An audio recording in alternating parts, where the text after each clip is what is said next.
کمال خان صاحب کہہ رہے ہیں اسرائیلی پروڈکٹس کو بائیکاٹ کرنا کیسا ہے؟ بنیادی طور سے ہمیں اپنی پوزیشن دیکھنی چاہیے.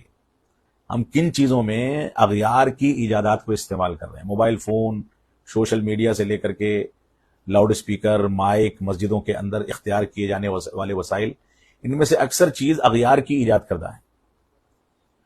ایسے موقع سے ہمیں یہ دیکھنا چاہیے کہ ہم کہاں کھڑے ہیں. مسئلہ صرف اسرائیل کے پروڈکٹ کے بائیکاٹ کا نہیں ہے.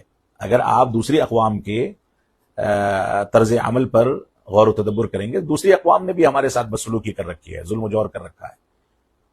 آپ اپنے پیر پر کھڑا ہونا پہلے سیکھیں، اس کے بعد کسی کے پروڈکٹ کے بارے میں کوئی بات ہوگی. مدینہ میں جب اللہ کے نبی صلی اللہ علیہ وسلم ہجرت کر کے تشریف لائے تو اسواق المدینہ جو ہے آج بھی اس کے آثار حکومت نے باقی رکھے ہیں یا وہاں پر کچھ اس طرح کی علامتیں رکھی ہیں. اسواق المدینہ جو تھے، یعنی مدینہ کا جو بازار تھا، وہ پورا کا پورا بازار یہودیوں کے ہاتھ میں تھا. اللہ کے نبی صلی اللہ علیہ وسلم پوری طاقت کے ساتھ مدینہ ہجرت کر کے آئے تھے. آپ چاہتے تو ایک حکم سے پورے بازار کو اکھاڑ کر کے ختم کر دیتے، لیکن آپ نے ایسا نہیں کیا. آپ نے مسلمانوں کو مارکیٹنگ اور بازار میں ترقی کرنے کے قابل بنایا.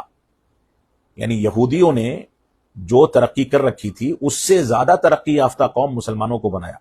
جب مسلمان اس میں مضبوط ہو گیا اور اسی بہانے سے اس نے سیکھا، اپنے پیر پر، اپنے قدم پر کھڑے ہونے کا ہنر سیکھ لیا، اس کے قدم مضبوط ہو گئے، تب بذات خود یہودیوں کے بازار کے آگے مسلمانوں کا بازار مزید ترقی کر گیا. وہ پہلے اگر ختم کرنا چاہتے تو ختم کر سکتے تھے، لیکن ایسا نہیں کیا گیا، بلکہ جو لکیر کھینچی تھی یہودیوں نے، اس کے آگے اللہ کے نبی صلی اللہ علیہ وسلم نے ایک مزید بڑی لکیر کھینچ دی کہ تم جو کر رہے ہو کرتے رہو، ہم اس سے زیادہ ایمانداری، محنت و جستجو اور اس سے زیادہ مہارت کے ساتھ بازار میں آگے آئیں گے اور ترقی کریں گے. یہ طریقہ ہوتا ہے زندہ قوموں کا. یہ مردہ قوموں کا طریقہ ہے کہ خود کچھ نہ کریں اور دوسروں کے اثاثے کو نقصان پہنچانے کی کوشش کریں. اگر مسلمان زندہ قوم بننا چاہتے ہیں تو ان کو دنیا میں آگے بڑھنے کا ہنر سیکھنا چاہیے. یہ زندہ قوم کا طریقہ ہوتا ہے کہ وہ دوسری قوموں پر کاری ضرب مارنے کے بجائے، ان کو نقصان پہنچانے کے بجائے خود اس سے زیادہ آگے بڑھنے کا ہنر سیکھتے ہیں. جب وہ اور ترقی کریں گے تو دوسری قوم بذات خود پیچھے ہو جائیں گی.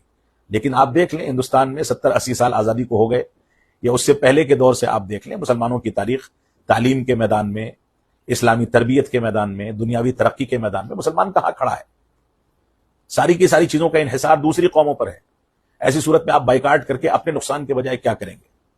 لیکن اگر حکومتوں کے ذریعے سے کسی قوم کو یا اسرائیل کو نقصان پہنچانے کی پالیسی بنائی جاتی ہے تو حکومت اس پالیسی کو جب بنا کر کے آگے بڑھے گی تو نقصان پہنچانے کی پوزیشن میں رہے گی. عوامی سطح پر اگر ایسا کیا جائے گا تو عوام کو سوائے نقصان کے اور کچھ نہیں ہونے والا. اللہ اعلم بالصواب. اسلاف امت اور بلکہ کبار علماء کا، سلفی کبار علماء کا موقف یہی ہے جو میں نے آپ کے سامنے ذکر کیا ہے.